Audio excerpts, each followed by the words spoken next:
हैं, मैं हूँ रश्मि सिंह। हर दिन की तरह आज भी आपकी समस्याओं के समाधान के लिए हम हाजिर हैं। अगर हमारे शो के बाद आप गुरुजी से संपर्क करना चाहते हैं तो अभी ही नंबर नोट कर लें और उनका पता भी नोट कर लें। गुरु श्री M.K. भंडारी जी से एस्ट्रोलॉजी, पामस्ट्री, वास्तु, टैरो, मंत्र पाठ एवं न्यूमरोलॉजिस्ट के लिए संपर्क करें श्रीशांत लोक 1 गुड़गांव। उनसे अपॉइंटमेंट लेने के लिए डायल करें 09891284409 09250849491 एवं 09213211614 पर। आपकी आधी समस्या का समाधान तो यही हो गया होगा कि गुरु जी के नंबर्स आपको मिल गए, जहाँ पे आप उन्हें डायल कर दे, उनकी अपॉइंटमेंट ले सकते हैं और उनसे संपर्क कर सकते हैं। फिलहाल हमारे साथ मौजूद हैं स्टूडियो में गुरु M.K. भंडारी जी, जो कि उत्तराखंड नैनीताल से बिलोंग करते हैं और 10 साल से ज्योतिष की सब्जेक्ट को पढ़ा रहे हैं। गुरु जी, आपका बहुत बहुत स्वागत है। धन्यवाद रजनी जी। खबरें अभी तक के सभी दर्शकों को मेरा नमस्कार। गुरुजी, हर दफा एक मूल मंत्र से शुरुआत होती है, लेकिन आज मैं आपसे एक सवाल पूछना चाहूंगी दर्शकों की तरफ से कि ज्योतिष कितना आसान होता है और कितना कठिन? क्या आम लोग भी ज्योतिष की शिक्षा ले सकते हैं? रजनी जी, बड़ा खूबसूरत प्रश्न है। ज्योतिष देखा जाए तो काफी साइंटिफिक है और इसमें एक साइंटिफिक एटीट्यूड की आवश्यकता है, यानी कि हर चीज को लॉजिक पे आधारित करते हुए एक कीन ऑब्जर्वर की तरह से, यानी कि आपको जब आप कभी ज्योतिष का अध्ययन करते हैं तो आपको अपने मस्तिष्क को, विचारों को, सभी को स्वतंत्र रूप से खुले रखते हुए और ज्योतिष को जब आप क्लासिकल टेक्स्ट के द्वारा, यानी कि हमारे ऋषियों द्वारा लिखे गए ग्रंथों से जब आप पढ़ते हैं तो साथ ही आपको एक ऑब्जर्वेंट की तरह से देखना होता है। जब भी कभी भी आप पत्री देखते हैं तो आपको ये देखना होता है कि इस पत्री में जो ऋषि के द्वारा दिए गए नियम कहाँ तक लागू होते हैं और कौन से अपवाद हैं, और वो सब अपवाद जो आपको समझ में आते हैं या जो भी आपको डिविएशन समझ में आते हैं, वो डिविएशन आपकी लर्निंग का एक माध्यम बनते हैं। वैसे रजनी जी, मैं आपको बताना चाहूंगा ज्योतिष उतना ही आसान है शिक्षा के लिए जितना कि जीवन। देखिए, जीवन इतना आसान भी नहीं और इतना कठिन भी नहीं, लेकिन थोड़ा मॉडर्नाइजेशन के चलते जीवन में थोड़े कॉम्प्लिकेशन आए हैं। जब हमारा ज्योतिष लिखा गया था उस समय पे एक वैद्य होते थे। आज हमारे मेडिसिन के क्षेत्र में आप देखिए कितनी माइक्रो सर्जरी के विषय आ गए हैं, ऑन्कोलॉजी आ गया है, ऑप्थेल्मोलॉजी यानी कि आइज के माइक्रो सर्जरीज आ गई हैं, इसी तरीके से न्यूरोलॉजी आ गई है। तो आपको जब आप ज्योतिष में जब आप कभी भी अध्ययनरत होते हैं और किसी की पत्री देखते हैं तो उसके करंट प्रोफेशन के साथ में उसे रिलेट करते हुए चलना होता है। इसके लिए आपको काफी प्रैक्टिकल एक्सपोजर की भी रिक्वायरमेंट होती है। आपको काफी पत्रियां देख के अध्ययनरत होना होता है। यानी कि हम ये कह सकते हैं कि अगर आप भी सीखना चाहते हैं, ज्योतिष का ज्ञान प्राप्त करना चाहते हैं, तो आप गुरु जी से संपर्क कर सकते हैं। आपको मैंने इनका एड्रेस बता दिया है, नंबर बता दिया है, फिर भी एक बार और नोट कर लें और अपने जहन में रखें।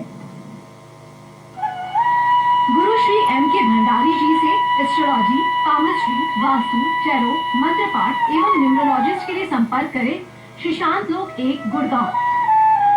उनसे अपॉइंटमेंट लेने के लिए डायल करें 09891284409 09250849491 एवं 09213211614 पर। यानी फिलहाल हमारे साथ रेनू जुड़ गई हैं करनाल से। रेनू जी, आप अपना सवाल पूछ सकती हैं। पहले अपना डेट ऑफ बर्थ बताएं, टाइमिंग बताएं और प्लेस बताएं।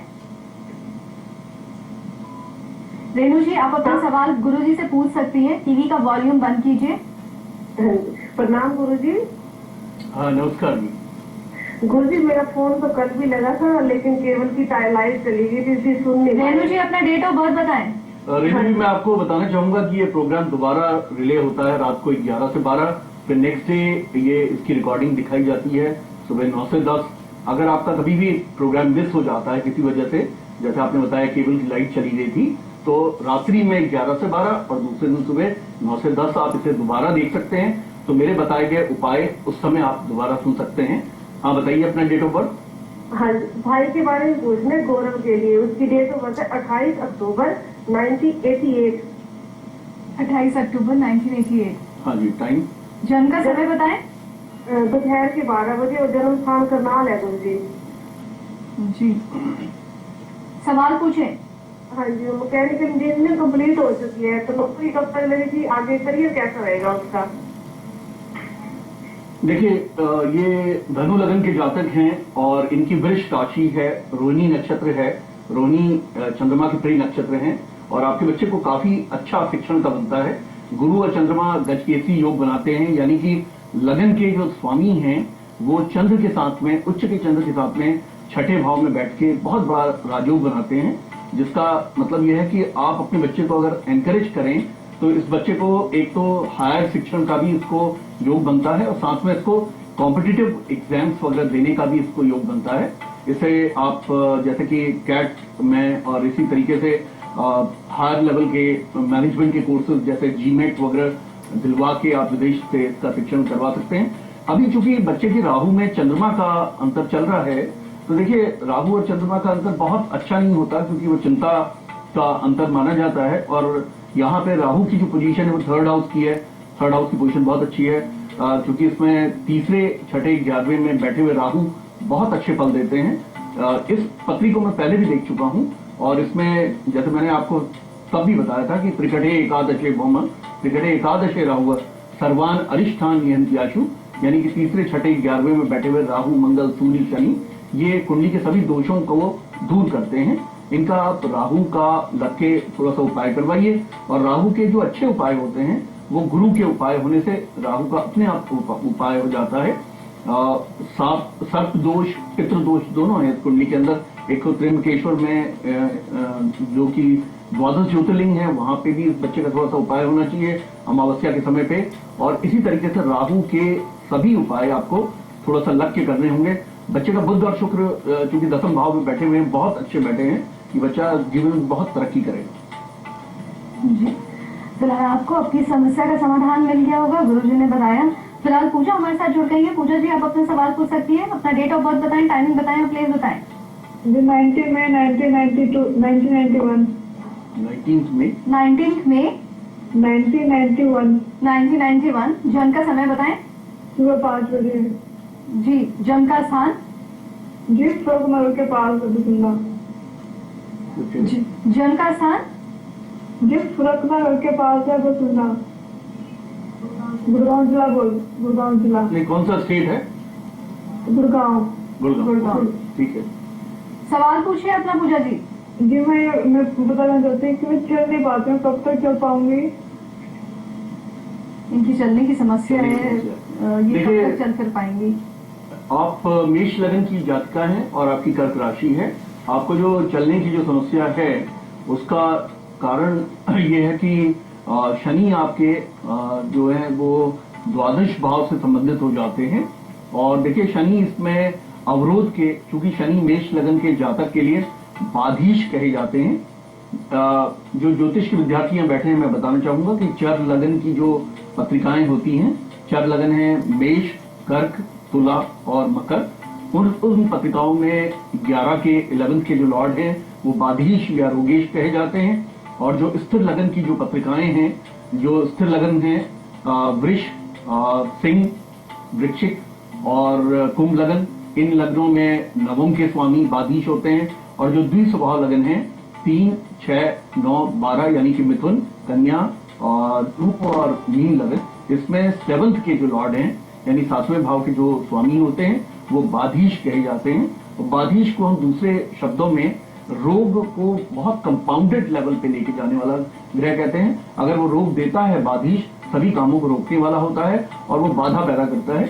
देखिए आपको शनि के बाधीश होने की वजह से आपको चलने की समस्याएं हैं। और इसमें दूसरा कारण ये है, जब भी मंगल और शनि की कोई भी युति होती हो, वो युति चाहे म्यूचुअल एस्पेक्ट की वजह से होती हो, तब भी आर्थराइटिस के चलते यानी कि हड्डियों की तकलीफों के होते हुए व्यक्ति को चलने में तकलीफें होती हैं। इसमें शनि भगवान के आपको काफी लग के उपाय करने होंगे। एक तो आप इसमें नीलम धारण कर लें। देखिए नीलम बाधीश होते हुए भी अगर आप नीलम धारण करती हैं, क्योंकि इसमें केंद्र बल है ग्रह को, इसलिए मुझे नहीं लगता कि वो आपके लिए कोई खराब स्टोन होगा। आप नीलम को थोड़ा ट्रायल के बाद, एक हफ्ते ट्रायल के बाद आप इसे धारण करें तो आपको थोड़ा फायदा होगा, और शनि भगवान के मंदिर में जाके उपासना करने से भी फायदा होगा। यानी गुरु जी ये कह सकते हैं कि अगर ये नीलम धारण कर लें और चंद उपायों को करें तो ये चल फिर सकती हैं। जी पूजा, आपकी समस्या का समाधान हो गया कि आप एक रत्न बताया गुरु जी ने कि उसे धारण करें, उसे निरीक्षण करें एक हफ्ते तक, उसके बाद उसे धारण करें तो आपकी समस्या का समाधान हो सकता है। फिलहाल शीला हमारे साथ जुड़ गई हैं रोहतक से।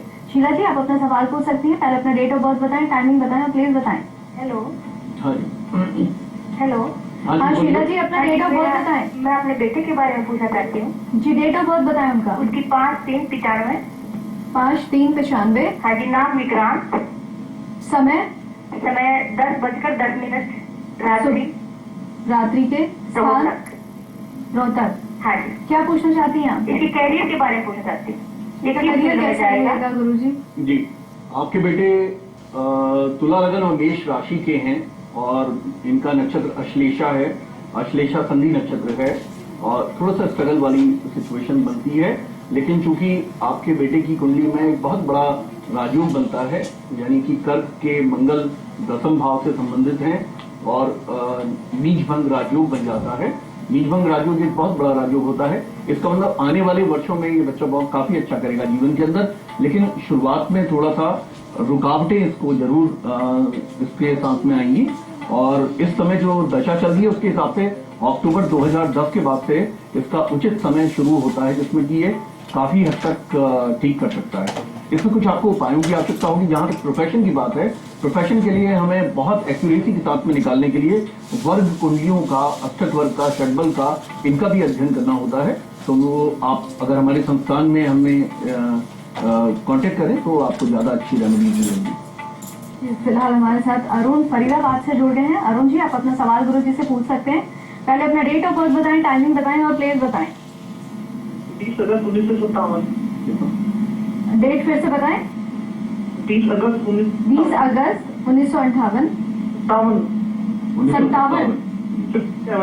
जी समय बताएं। 10 ये सुबह के हैं या शाम के, मतलब रात्रि के हैं या सुबह के हैं? सुबह 1। जी जन्म स्थान बताएं। अम्बाला। क्या पूछना चाहते हैं आप? रोजगार के। जी आप कर्क लगन और वृषभ राशि है आपकी, कर्क लगन के जातक हैं और रोहिणी नक्षत्र है, और रोहिणी यानी कि चंद्रमा के ही नक्षत्र में। देखिए इस समय आपको शनि की महादशा चल रही है।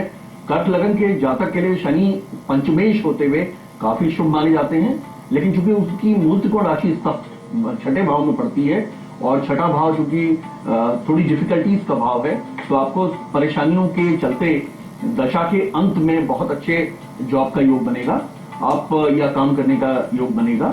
इसमें शनि में जिस समय दशा चेंज होती है नेक्स्ट आपकी मई 2013 के बाद, यानी कि अभी से लेकर मई 2013 तक थोड़ा स्ट्रगल की सिचुएशन से आप गुजरेंगे, और उसके बाद मई 2013 के बाद से आपको काफी रिलीफ मिलेगा।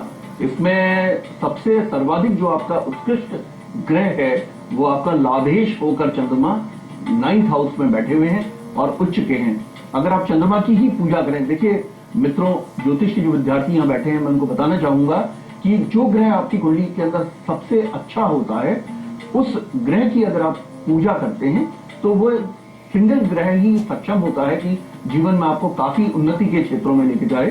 चंद्रमा की जो उपासना है उसे आप वैदिक मंत्र, इसका चंद्रमा का किसी भी वैदिक संस्थान से करा दें, या आप हमारे संस्थान में कांटेक्ट कर सकते हैं। चंद्रमा का वैदिक मंत्र है ओम इमं देवाहा हस्तत्नु सुवध्वम महते क्षेत्राय महते ज्येष्ठाय महते जान राज्याय इंद्रसिंद्रियाय इमं मुख्ये पुत्र मुख्ये पुत्रमश्ये विष एक वोमि राजा सोमो स्माकम ब्राह्मणा नाम गुम राजा ओम सोमाय नमः। ये वैदिक मंत्र है, और इस वैदिक मंत्र को 1.25 लाख अगर आप जाप कराते हैं तो आपको जीवन में सब कुछ मिलेगा।